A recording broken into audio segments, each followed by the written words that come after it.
Welcome back to the show, guys. It's Titus, your host, with my co-host and brother Thomas, and we're here today with a very special guest, Ricky Nicholas. I'm super excited to hear about him and talk to him and listen to the background and history. And he is active military right now, and my kids are playing volleyball and just smashed the volleyball against the We window. almost died right now. This is how we like these. So we're loosed up now. We're ready to go. Thomas has had a little flinch going on there. But anyways, how's it going, Ricky? It's good to have you on the podcast today. Man, I'm going well and happy to be here, man. Been hearing about it for a long time. Just excited to be a part of it. Yeah, we're privileged and honored to have you on here, and glad this worked out. And it was kind of funny, a little bit of the text conversation we were having the other day.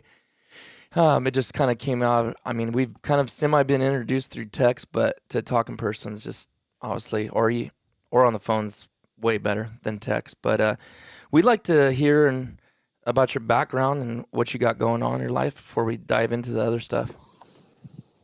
Sounds good, man. A little bit about myself. Again, my name is Ricky Nicholas. I'm from South Louisiana, and I'm a father, a waterfowl hunter, and I'm a part of 24/7 Hunt and on the marketing team at Gator Tail Outboards. So I'm kind of spread out throughout the outdoor community. Simply put, man, I love my kids. I love my ducks, man. So that's the foundation. Mm-hmm. I've been in the military for 20 years now. 2 Mondays ago, I joined the Louisiana National Guard right after September 11th happened. I knew I wanted to serve, but I also knew I wanted to live somewhat of a normal country boy life. And Louisiana National Guard just kind of solved that, scratched that itch, allowed for me to get a little bit of military stuff going on, but also allowed for me to hunt, man. So, yeah. So you born and raised there in Louisiana? I was born in Houston. I stayed there for about 4 years and went back home to Louisiana. My family is originally from Louisiana, but born in Houston, was back in Louisiana in 1988, 4 years old. Okay. So, What are you doing? And I didn't recognize the MOS that you had for the Guard or for the Army National Guard. What is your actual job title now? My current job title is 79 Tango Recruiter. Oh, you're a recruiter. Okay. Yeah. That might have been why I didn't recognize that one. I was like, what is that one? How do you like that? I enjoy it, man. It's a new challenge every day. You get to meet new people every day, and you're not stuck in the same office every single day. You get to kind of travel around and just be out in the community. So, yeah, feels good, man. Feels free. Feels. I got a quick question about you. You know, you're saying from South Louisiana. Me and Titus made the journey out there to pick up our Gator Tail, and it was quite the road trip. But it was such a scenery change coming into Louisiana, especially southern Louisiana, with just the terrain, basically water everywhere and basically boats everywhere. Like, I've never seen that many boats. I mean, if you don't have a boat, it's like you don't have a car type of thing. What was that like growing up in that? Is it kind of like a culture, or is it just the norm, or what? Man, for me, I grew up as a deer hunter. You know, my dad lived in Houston. I lived in Louisiana. And my hunting was really deer hunting. We'd link up in North Louisiana and we'd hunt deer. And the boats, they're really like in close proximity to the bayous and the coastal lines. And I was like 20 minutes north of the coast. So I didn't see a whole bunch. I didn't really fall into that world until 2006. And then I was like, man, this is a whole nother world. Mm-hmm. But Louisiana is one of those states that every 30 minutes, there's somewhat of a change of culture and somewhat of a change of scenery. Mm-hmm. So when you guys went down to Laurelville, Lake Charles, when you rode along the coast, I mean, a lot of those guys are fishermen, big in recreation. So it's just a big part of the life down there. Yeah. It just seemed like you could spend your whole life on a boat down there, you know, on the water somewhere, you know, almost getting lost out there. You know, it's pretty interesting. Yeah, Louisiana is known, I guess, for its seafood and coastal life and fishing and crabbing and camp life. Mm-hmm. I mean, that's kind of the play the whole summer is get off of school and head to the camp, you know, and do that thing. Cook, tube, fish, crab, shrimp. It's just the culture down there, man. Hang out, have a good time. I wish we would. I wish we would have had more time when we were down there. That was a gauntlet because we had to get back. We had to leave at a certain time, and then we had to get back by a certain time, and it was 30 hours there. And I think we spent. Wow. And we just straight. I think what did we take a 4-hour break? Rented a room for like 4 hours, slept, and then got back on the road again. Something like that going there. Something like that. I don't remember. And then we got there, and what did we spend at the Gator Tail factory? Like not even 2 hours, probably. If that, and the time we spent, we almost felt bad because Bubba was walking us through everything, and it was like we got there towards the end of the day, and he was trying to get off, and his wife's calling him. We all know that feeling, right? And so, but it was really cool. It was awesome to go see where they make all the Gator Tails. It was a pretty cool factory. Yeah, man. I wish I got a chance to link up with y'all, man, and really dive in it. I know, and the bummer is, and I was telling Jared, he's just on the podcast recently too, and I was telling him that, I wish we would have got more time and we weren't rushed because I wanted to see the factory. I know probably Thomas did, see how everything was made, even maybe do a video on it, but it was just like we was just crunch time. We had to get it done. Yeah. And we were there not even 2 hours. Bubba walked us through his little trophy room, which was amazing. And he's saying all he needs left for that 41 is a cinnamon till. And I told him, hey, come out. So, but anyways, hit the road and boom. I mean, it was straight back again. So I'm not even going to mention on the air what Bubba was willing to do for a cinnamon till. Oh, really? I'm not going to mention it. That's not something you can utter, huh? He seemed pretty gung-ho about it. I'm surprised he didn't come out this year because he said he wants to kill it in California. He would have. Huh? I wished he would have. I know. We actually got into quite a bit. We did. Towards the end last of the season. year and this year we were on him again. I mean, we could have been, honestly. Mm-hmm. It was pretty common to go out. You could almost shoot him every time. Mm-hmm. Honestly, that's crazy, dude. The vet hunt, I shot 3. I just couldn't pass him up, even though I was like trying to do a highly mixed bag. I just couldn't pass him up. But did you guys get a chance to meet Kyle when you were down there, the owner? No, I don't think he was there when we were there, Kyle Broussard. I've talked to him on the phone, but no, we didn't. I'll tell you, dude, the main thing that sold me when I went there to pick up my first rig back in 2010 was just how he shook my hand and was just excited to see me. Huh. And once you learn him and kind of deal with him and get to know him and you get to understand his attitude, that's really what makes me have trust in Gator Tail and just how the whole ship is ran. Because who he is as a person is like how he runs that company and how he just pours everything into it. Just pours everything into it, dude. Makes you look at the motor different. Wow. Yeah, we had I don't remember when it was. It was probably like 6 months before season, and we did a phone call, and we were talking about stuff and just how everything was going to work out and whatever. And he was kind of asking, like, we don't have nothing on that West Coast, but that's where we like stuff. How are you with mechanics? And I said, well, I was a mechanic in the military on Blackhawks, but I mean, I know it's different, but I can do the basic stuff. He was talking about, transmission oil change, regular oil change, just that stuff. And I was like, yeah, me and my brother definitely can do that. Cause he wanted to make sure, he goes, not that I'm concerned anything's going to break, but I want you guys to be taken care of. So he's definitely, I could tell he's very passionate about helping people and making sure stuff works. Man. For sure. How was y'all's season? Oh, go ahead. I was gonna say, how was you guys' season with it? At least for me, it's been my best season yet. Partly due to I had a job change a little bit. I was able to hunt more this year than I have been in the past. But I think overall, I think it was a good year for the Central Flyway in general.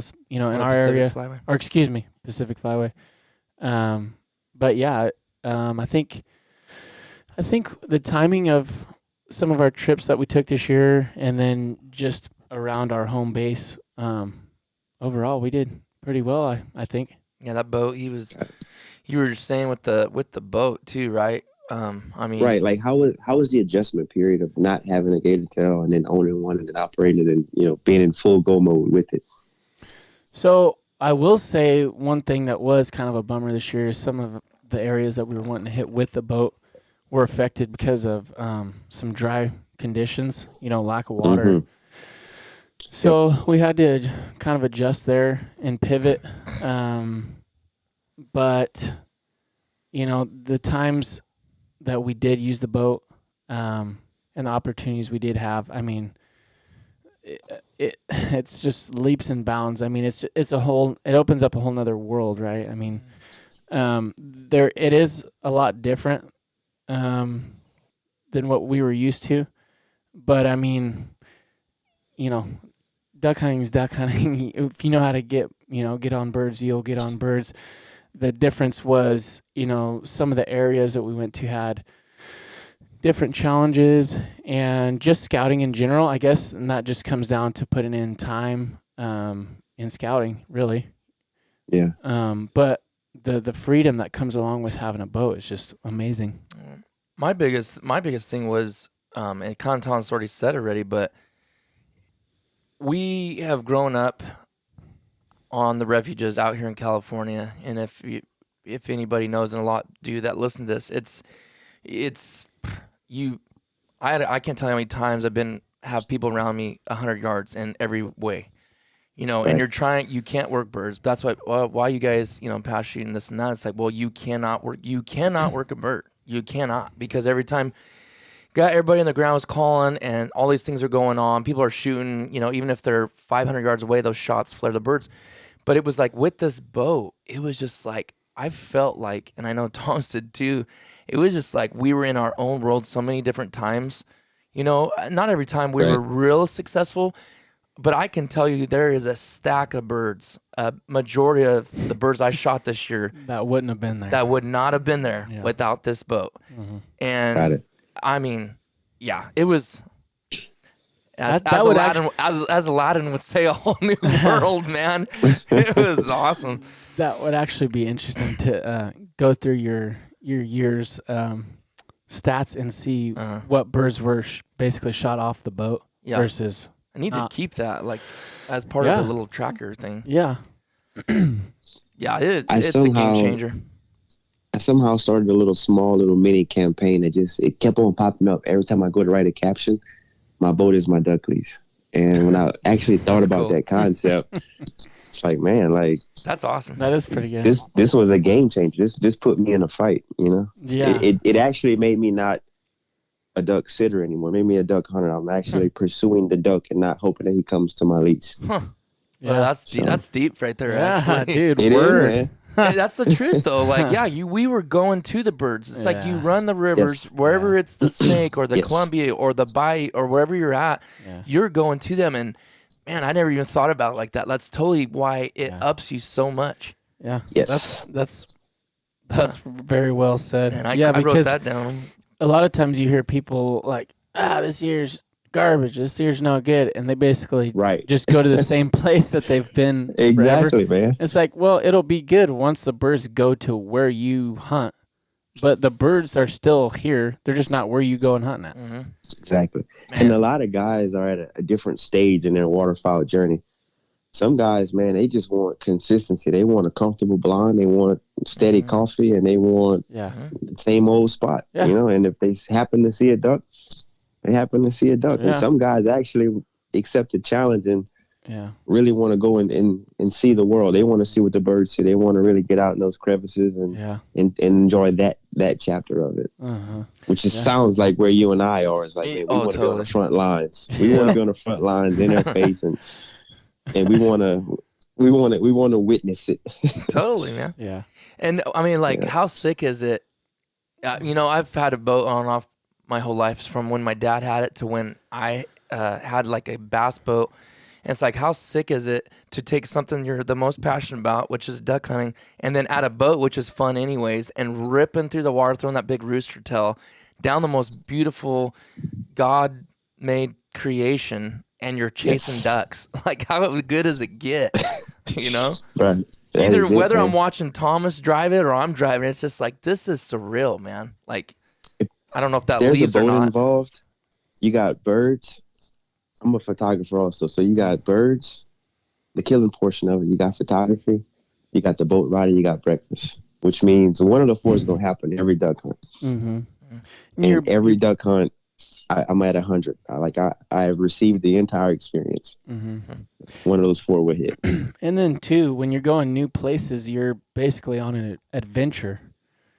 Yep. You know, basically. From a military standpoint, man, the same way I felt rolling out of the wire in the Humvee with my guys is the same way I feel leaving a boat launch with my guys.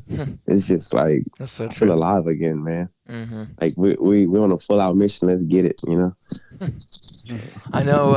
I don't know how you. I mean, I know you guys laugh and cut up or whatever, and we do the same thing too. But I wonder how your guys' mentality is when, like you said, you're at the launch. It's no messing around. It's like do what you got to do. Everybody plays a part. Let's roll, kind of thing. So you guys are very familiar with people having wild inputs, right? Through social media comments, direct messages, right? They assume that because we have fun, we're not killing the ducks, right? Not always the case, man. The guys I hunt with, I mean, Daryl Moore is out of Camden, Arkansas. And to me, he's one of the hardest duck hunters in the state of Arkansas. He has several 60-day seasons, and he's weird about ducks, man. Like, he is absolute crazy about ducks. He makes me a better duck hunter because of his drive. His drive affects my drive. And then you look at Renard Moody, who has, you know, one of the craziest drives out in Georgia. He's from Macon, Georgia. He's one of the hardest hunting guys I know. Like, he'll make a 12-hour run for one morning hunt. You don't find a lot of guys that want to do that, can afford to do that, are in position every way you look at it to be able to do that. And one of the biggest questions we get is, why can't we hunt with you? Why can't we hunt with you? This is such a deep conversation, man, because first off, you have to have a duck account. Like, you have to be able to run. If we're in North Oklahoma and the weather is just right in central Kansas, everybody got to kind of check their money to be able to hit the road, you know? So you got to be able to run with guys that can, one, have the off time, have the family support, supportive wives at home, and in the duck account that could afford it. Or if 2 guys can't go, that means we got to stay here and try to scrap it out and say North Oklahoma or North Texas or something like that. So that group of guys makes it special. So when you talk about how much they play, when it comes to the actual planning, getting out there, man, their drive is on 10. So Renard will wake me up at 1 o'clock in the morning. Yes, he's playing. Yes, he has the music on. Yes, he's dancing, but he's also fully dressed at 1 o'clock in the morning. You know, Daryl, he takes a little while to get started, like a hot rod, but once you get him to the launch, bro, he gone. You know, he gone. He's all in. So it's just a drive, man. Yeah. How was your season this year? How'd you do? I think I had one of the best seasons of my life. Like you guys, I probably hunted more this year than any other year. So I've learned a lot this year. It was, I think, drought circumstances for us as well for November and December. The rivers were ridiculously low. I mean, we literally dang near rappelled up hills to get in off the river into some of the areas in Arkansas. I guess what made it good in certain states was if you found water and you got the hole, you were almost guaranteed a good hunt. In other states, I mean, you didn't get to the water if you didn't gain the hole. Like, say, Arkansas, we had to hunt oxbows the first half of the season. There's only so many oxbows, and every oxbow is named. Everybody's chasing it. Everybody has that as their plan. So it's very competitive. And the competitive side of duck hunting kind of takes it away from me a little bit because it kind of makes it work. So that first half of the season was good if we got the hole. It wasn't good if we didn't get the hole. And as the water came in the woods and you kind of start to spread out, the hunts were okay mid-season, but in late season it got hot again. So we put in miles, man. I probably have 9,000 miles on my truck this year from this duck season. And I guess another thing about the team is they're willing to drive 4 hours to go look at a hole. That changes things. A lot of guys aren't willing to leave a spot that has a couple of birds to go look at a hole and see if it has water. You know, but we drove around several. Oh, sorry. Go ahead. We drive around every year. We'll explore a new state and have zero expectations, and we'll just find the launch, log it in OnX, go walk out some holes even if it doesn't have water. Check the river level, document that. That way, when that state river does hit right, we can pull up overnight. You know. Because I think a duck report's really only good about 36 hours. That's it. After that, it dwindles down. The birds move. The X always moves, seems like. Mm-hmm. Yeah. So, But how much success do you think that's given you guys over the years to be able to have basically not just you know, going out there and scouting, but basically you're working with a team and you guys can basically spread out. You guys can give information. I mean, to me, that's huge to have a team of guys like that. it is, man, because if one guy can get out there on the Thursday and check water levels or scout, that allows for some of the other guys to, check elsewhere or keep their jobs and their wives and roll in, late that Friday night. I can't tell you how many times we picked up one of our guys from the boat launch at 3 a.m, coming straight from work, and to have enough guys on the team with that much firepower to be able to cover down, that saves some hunts, man. Yeah. Yeah, I mean, I don't think it's that we're harder than some people we know at all, me and my brother, but like it's positioning in job and life, right? So Yes. Thomas has a job, because I would never go around saying, "Oh, we're harder, or we push whatever." But I will say Thomas pushes as hard as I do, but he has a job that we can do that, and I have the job that we can take the time to do that kind of stuff. And that's you saying that's pretty incredible to have 4, 5, 6 guys that are all like that. That's pretty nuts, man. That's some serious coverage. It's 3 for sure, and some of them come in at 1 week spurts here and there. So it's like maybe 7 guys total, but 3 of them can show up every single report every time. Like I'll tell you how our weather system works. I'll get a phone call from Renard on Monday saying that Saskatchewan is a -3. I get a call from Darryl on Tuesday saying, hey, Nebraska's at 17. And then I get a call from one of my local guys saying, hey, Oklahoma's going to be in the teens, and it just works its way down, and plan strikes up, we're rolling, and that freedom right there is everything, dude. Yeah, that's awesome. That's a blessing. I don't know how else to say it. I feel blessed. Yeah, I do too, man. I think this year, me and Jared were talking, and it was like this year at the end of it, usually I'm kind of like, I think I'm done, like I'm good. I hunted super hard and whatever, but like this year, I hunted more days than I ever have and was in the boat. I remember talking before season, we're like, do you think we're going to be in the boat? How many times this year do you think we'll hunt out of the boat? And it was like, oh my goodness, I don't even know. I lost count. But the end of this year, I was just kind of like, I'm not really burnt this year. And I went harder than I ever have, and I still went a few more weeks, man. But yeah. Just got to prep awesome, and do better and make better plans for next year, I think partly that comes from what Ricky was saying earlier. Not only just success, but options. And you knew, like, I know right now, if I really need a good hunt, I know I can go a couple hours here, a couple hours there, and I'm going to have a great hunt.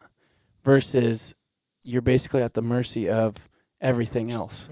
You can pretty much take matters into your own hands if you're willing to spend the time and money to go somewhere. You know what I mean? Yeah. And there's times when it's just as good right in our backyard. So that can change things too, but that's not always the case because every year is different, Yeah, for sure. For sure, man. I learned a lot this year, dude. Oh, man. Well, give us some illustrations. Hunting river mouths, for example. I would never hunt a river mouth, right? And like when you think birds would be there versus when they're actually there. So like I learned that I used to avoid lakes whenever it had 20-mile-an-hour winds, 30-mile-an-hour winds at the front of a storm. So I would kind of stay away from it. But I got an 18-foot Gator Tail. You throttle back a little bit. You get the point of that ball up, put on your life jacket, you ease across the river early. And those birds, like when they first come to the state, a fresh push of birds, they'll hang out in the river mouth because I guess they go straight to the lake. Lake's too rough, so they go to the river mouth. And you can bang them out on the river mouth that first morning.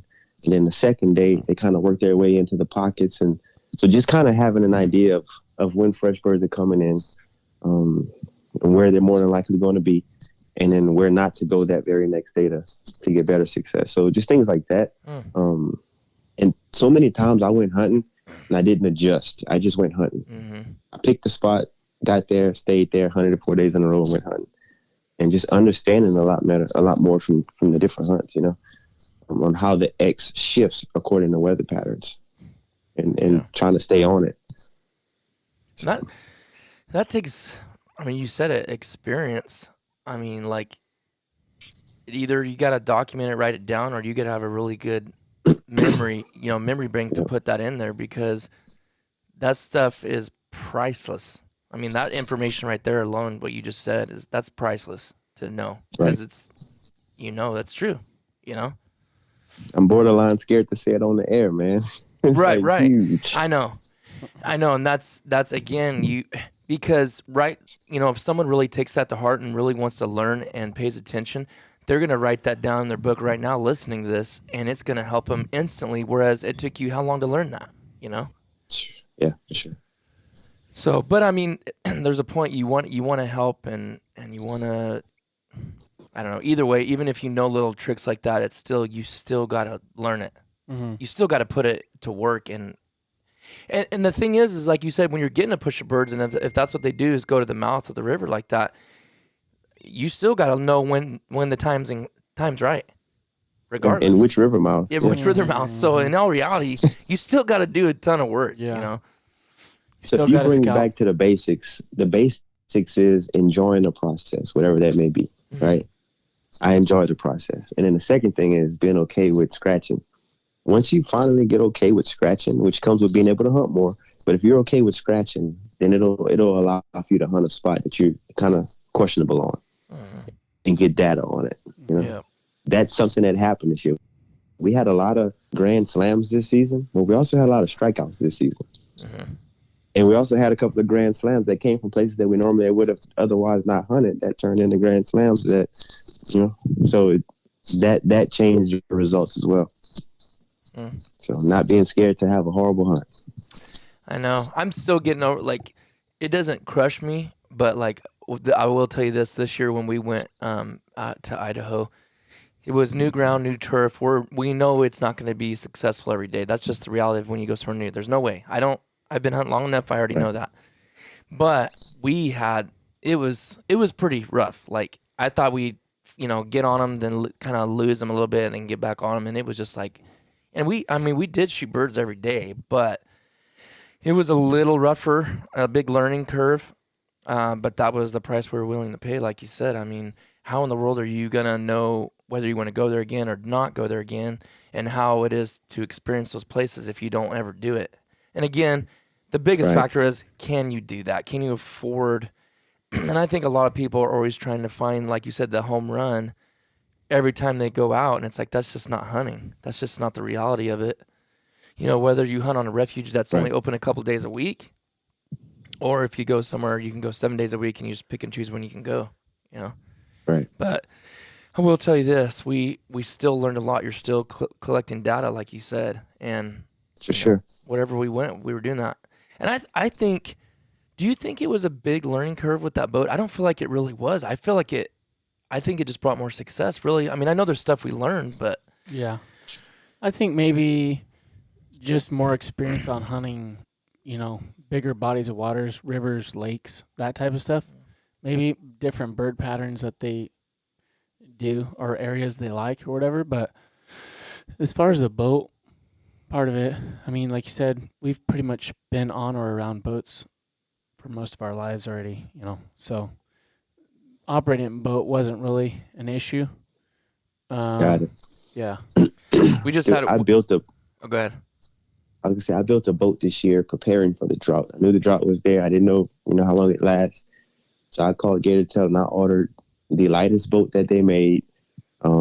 That way I could navigate the shallow rivers. I had a winch mount put on the front. That I could, winch myself off of sand flats. I knew that was going to cancel out half the competition, who had outboards. So that was a solid move. It's just getting the boat ready for droughts. Can you tell us about your setup that you have this year? This year I ran a 1754 Gator Tail Extreme Series, true flat bottom. with the GTR XD 40 horse on the back. And I think what made that boat special is whenever I did get hung up on a sandbar, I also had grab bars installed on the front. That way, you got something to grip to pull it. But where a V bottom or a not true flat bottom would require 4 people to push, I could slide that boat with 1 to 2 people. So the margin for error was way easier. And it just allowed for me to, when you're looking at these rivers have very shallow parts in the middle when you got a crossover. Mm-hmm. So navigating at night, in the fog, in the rain, it all looks the same depth. Mm-hmm. But some areas it's really 4 inches. And that flat bottom would survive those shallow patches. Mm-hmm. So, and then we changed up how we rigged up everything. We have those rig 'em right bags. I think they call them a refuge bag. Mm-hmm. So every guy had, weightless, 2 dozen lifetime decoys in the bag. It has a shotgun holder on the side. We don't hunt with any mojos or anything, so we're able to put, breakfast on the other side. And it was a lot of parking walks all season long. And that's part of the reason why we shot 20 gauges, man, because they're so light. Mm-hmm. Yeah. So when you're doing all these parking walks, it's still good to have just a shotgun kind of stuck to the side. Mm-hmm. I had a rear gun box in the Gator Tail. It's like a bench seat. It's a dry box. That's what we got. Well, so Gator Tail makes a wax canvas, kind of like a sheath for their shotgun, which means I no longer needed the bulky floating shotgun bag. So I'd pull my shotgun out of that shotgun carrier and throw that on the side of my refuge bag and start rooking it out, man. I've heard crazy stories about the Pacific Flyway using like shopping carts and baby carriers and all kinds of stuff in these refuges. Yep. Couldn't imagine, man. Baby strollers. It's true. It's honestly all true. And you'd be amazed at the innovations they've come up with. In fact, I'm probably going to buy this still, and you'll probably think I'm insane, but it's like $450. It's what it is. It's one of a 4-wheel deep where you can put a bunch of decoys in, because it just depends. I've used 6 decoys on a refuge. I've used 2 decoys, and I've been very successful, and had to try to get 80 out there. But like trying to get 80 out there, another thing is with having a dog, it feels like it just adds so much stuff to stand. And it's not, but it feels like it. But these have 4 wheels. And what's cool about them is they made a hitch mount on that thing. So you can put it in your hitch and it goes on the back of your truck when you're driving out to the refuge, and you don't have to take up the whole bed of your truck. There's some crazy stuff out here for sure. Yeah, and we can only figure out how to get our dogs to carry these things for us, right? I've been telling Titus for years to put a vest on Rocky and put his equipment in his vest. Like, dude, he's a 90-pound dog. He can carry something. Yeah, no doubt. Put the mule packs on him and just have him haul stuff in for us. Dozen decoys. Totally. That's funny, man. He could definitely handle it. That's for sure, man. So, what was your first boat from Gator Tail? Like back, 10 years ago, what was kind of the setup you bought then? I had to go with whatever they had in the yard, and it was a 1854 center console. And I ran a center console mud motor for 10 years, man. Oh, wow. So did you just get a new boat this year then? Yes. Oh, okay. How do you like the center console versus the, oh my word, the name's slipping my mind right now. Tiller handle. Tiller, yeah. Yep. So any duck hunter will probably tell you go tiller, but if you know how to drive, then you can really work a center console. And I had a lot of hours on that center console, so I can keep up with my Arkansas guys. What's more important is flat front or pointed bow, more so than tiller handle versus not. If that makes sense. So you think pointed bow is better or worse? Pointed bow is more versatile if you're going to hit the country. In California, it may not be needed at all because you guys don't have to navigate through trees. That pointed bow, if you get into a boat accident, you're going to have less impact because that pointed bow will kind of deflect you a little bit. Yeah. Second thing is, if you're navigating through the trees and you're trying to get to a hole, if you catch 1 inch of a tree on a square front, you're stopped. and you'll get passed up. Whereas a pointed bow will bump you left, bump you right, and you just kind of correct. So that pointed bow and not having one hurt me more than not having a tiller versus a center console. Gotcha. Yeah. So that Gator Tail is all about trimming down in the turns, trimming up out of the turns, knowing when to gas it, knowing when to get off, and you can keep up with those, especially the Extreme Series. You can keep up with those other boats out there. So if you're going to go and hunt all three flyways, I always say Gator Tail Extreme Series with a pointed bow. Center console tiller is up to you. That console is a Cadillac. I mean, I literally just put my thigh up against the steering wheel and let it roll. Whereas that tiller, if you got a good 40-minute run, you can kind of feel it a little bit through the glove after a while. But my Louisiana mud guys will tell you tiller all day long because they really like to play in the mud, man. So my rule of thumb is if you have a snorkel on your four-wheeler, you absolutely need a tiller. Don't even play. Believe it or not, there's a lot of them out here that have that, believe it or not, even in California. Wow. That's crazy, man. I don't know. Maybe they're from back there and they just moved out here. I don't know. But, dude, that makes so much sense. So, I didn't even know that they made that option with the pointed bow. Yeah, for sure. But I guess you're kind of losing a little bit, depending on, like you said, where you're at, you're kind of losing a little bit of storage or stuff you can carry, huh? I think the biggest thing is just like fishing. Pointed bow or no pointed bow has everything to do with your platform whenever you're fishing. So it's kind of a summer thing. Some guys build, and it depends on how much of a duck hunter you were. My old mindset was, man, I'm only duck hunting 60 days. I'm fishing the whole year, so I'm going to build it like a fisherman would. Whereas my new mindset is I am crazy about a duck. Therefore, I don't care if duck season was 10 days. It's getting built like a duck boat, and I'll fish however. I'll hang off the motor if I have to. So, dude, when I started going on hunts with other guys and tasting waterfowl, I told myself then, I was like, man, you really like this stuff. You can't have it. You got to really dig in. And that's where I started a duck account. That's where I started moving things around. That's where I started preparing for duck season. Making moves. My duck season started off in November 10 years ago. 5 years ago, it started off in August, and now it doesn't end. So you're definitely traveling then, that's for sure. Oh, man. Yeah. We started rolling like November 13th, and my last hunt was February 6th. Yeah. Arkansas Youth Veteran. Yeah, I get it. That's what I'm so. Yeah, we have the junior hunt a week after our ending, and then the vet hunt started last season, and it brought me to later. We don't really do much conservation goose hunting at all. Haven't actually ever done it, but there's so much private property here for that. That's where the birds hang out. If you don't have any, you're just kind of not doing it, but. Yeah, I was thinking I started out in the end of September this year and went to the second weekend of February. And I'm like, my goodness. And I still wanted more. I was like, man. That's crazy. I need to be like Ramsey Russell and just travel the globe and hunt ducks every day. It's duck season somewhere, man. Yeah. I know. I'll be honest, dude. I get tired after that.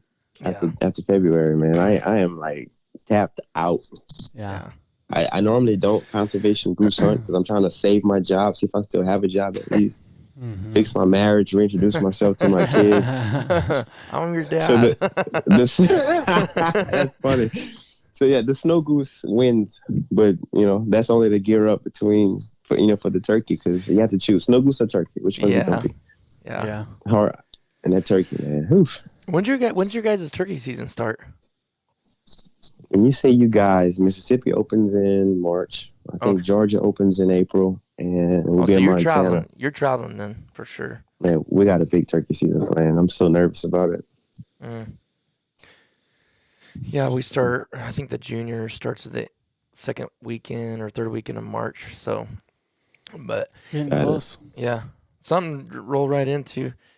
So I don't remember what it was I watched recently. I don't know if it was on 24/7. I think it was. I don't know if it was Instagram or YouTube or whatever. But you kind of mentioned it already. But I heard you are the guy that brings the food to the field, and Thomas is definitely one that doesn't let us starve. He brings out the bacon and brings out the burner and everything. Are you the one? I guess I heard that does that.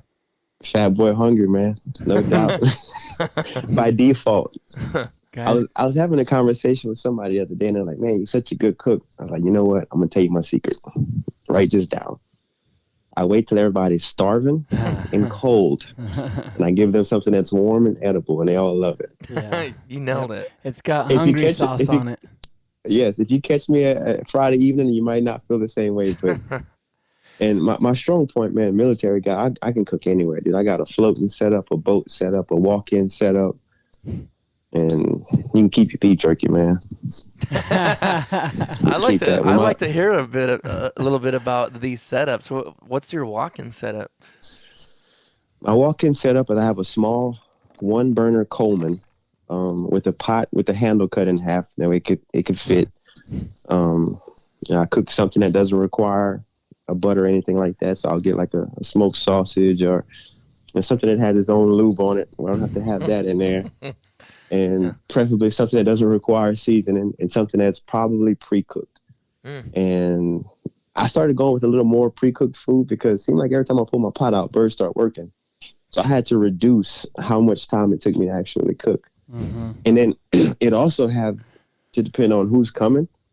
How high profile. If Titus is coming, I got to pull out the red carpet. So I got to put Louisiana on you, right? I got to leave you thinking about Louisiana. That's hilarious. So if you're just a guy who's been eating my food for a while, and we might do burritos. Yeah, you don't really care. Well, what's the red carpet like? I'm kind of curious. Man, well, red carpet for my little boys is always going to be shrimp and steak. Oh my No God. doubt. Word. Man. Shrimp and steak. If you look at my Instagram, is plug myself at Ricky_8. You will see my little boys eating steak in the blind, man. I want them to have an A1 experience every hunt. Yeah. Because I am trying to groom some little young savages, conservationists, however you want to call it, that are going to take me hunting when I'm a baby again. So red carpet for them is always going to be shrimp and steak. Maybe an egg in there, depending on what the weather is. But for a guy like yourself, if you were coming, and then it's like if we were hunting out of a boat, then I could really do it, And then depending on how good of a spot I think we're going. If I think we're going to smash them, I'm going to get some quick food. If I think it's going to be a slow hunt, the report isn't too good, the scout wasn't too good, the hunt's, that breakfast is going to be the highlight. Yeah. Oh, you got to compensate. Yes. Yep. So I've done everything from deer burritos. I've reheated a shrimp, crab, and deer sausage and egg stew. Just you name it, dude. Like anything. Smothered chicken. What are you using to cook on in that situation? Do you kind of bring like a 2-burner or something? The only time I bring my 2-burner is if I'm hunting out of a boat. Or if I have to be there at like 12 midnight. That second burner is really about coffee. Man, you got it dialed. You ain't joking when you say you got to. Yeah. I mean, everything you're saying is like, it makes complete sense, but I just never thought like all those little tricks that you're saying. And then along with the coffee comes the baby wipes. Thomas, make notes. Write this down so for whenever we're out there. Right. That's funny. Do like so. Like for example, there's certain whenever there's low river levels in Arkansas, you can't get on certain refuges until a certain time period. So you have to be, and it's a cut that you can get in there. So if you're the first boat in the cut, then you might have to be there at midnight. And if it's 19 degrees and you pour your coffee at 11 at night at 19 degrees, no matter how good your Yeti cup is, it's not going to hit the same way you need it to hit at 4, 5, 6 in the morning. Yeah. So that second burner means I'm going to get there early because it's 12 o'clock. I use my burner for heat. I make my coffee at, say, 2 in the morning. And then it's going to still be steaming, at 6 o'clock or whenever I take my victory lap at 7 o'clock and realize that nobody's going to set up on us, I'll do some victory coffee. That's hilarious. But that's when I do my second burner, man. But that first burner, non-stick pan, biscuits, sausage, I figured all of that out. So, and it just comes from being hungry, man. I do not like to be hungry. My daddy spoiled me in the woods. That's the truth. Like you said, it was jerky and some, what do you call those, the mountain houses, where you add some hot water in there or something. That was the main course. But yeah, the snacks were, and Thomas knows thing is, if I was Thomas, I'd be like, you know what? Hey, you didn't want to bring this stuff out here. You're not partaking in this bacon. But Thomas has an open heart and always hands me the bacon and doesn't say a word. I don't cook much bacon, man. It causes such a mess. Yeah. And it's so, if you get off of it to go herp and work some birds and come back to it, it might be burnt, grease popping everywhere. I don't do too much bacon. I don't do like round sausage or leg sausage. Yeah. I just thought of another crazy thing I learned. What the heck was it? There's a reference to cooking. Shoot, it'll hit me in a second. Oh, here it is. If I don't bring breakfast and we hunt, when we're done hunting, my guys have one thing on their mind. That's getting to the diner. Yeah. If I bring breakfast and they eat, they can hunt longer and they have energy to scout right after. Mm-hmm. That's a good point. Is a game changer. That is a game changer. Mm-hmm. Yeah, because you always think, oh, we'll just run back, grab something to eat real quick, and then we'll come back and scout. It takes way more time than you think it's going to take. Mm-hmm. You know, and then your load, unload. Even, I mean, I feel like we got really proficient at loading, unloading, all that stuff. But no matter how good you are at it, it's going to take quite a bit more time than if you just had it basically during the hunt. So, like, if I am cooking, there's usually at least two of us, me and Titus, right? So I kind of just have to put it in my mind that if I'm going to make anything, usually it's bacon, because for me, it's just my weakness, my love. And it's, for me, it's not too bad because I just have a little, I have kind of really a real small setup that I just put in my dry bag along with the rest of my stuff. Got it. So it's basically a little jet boil with a little mini pan. And got it. So I have to put it in my mind that if I'm going to go over there and make something, whether it's bacon or a ramen or something, you know, whatever it is to warm myself up, like I'm not shooting. So if something comes in, Ty's got a triple, double, or whatever, but I'm not, you know what I mean? So I do try to get it done quick. Or, like you said, the breakfast, it always saves the day when it's like the hunt don't go like you wanted it to. I've never not had a smile on my face when you hand me a piece of bacon, no matter how slow it was. Yeah. There's no way. It helps. It helps for sure. I'm taking notes, though, on the tips you had on the setups, though. That's for sure. I mean, that Dude, totally makes sense. 9 times out of 10, I have the Yeti loadout box. Everything fits in the loadout box. And when you hunt with a good crew, that respects your bacon, you always got a guy that's willing to carry the box. Always. So are you guys, when you're hiking, because you said park and hike, I think you said, I don't know if that was the term you used, park and hike or park and walk. Is it through water where you guys can use sleds, or is it straight up on your back? It's normally land. Okay. For at least 3/4 of a mile. Okay. And then it's water. So because it's more land than water, then we won't bring a sled. So he's using the same thing. If it's water, that boat's going in there. Yeah, right. That's true, yeah.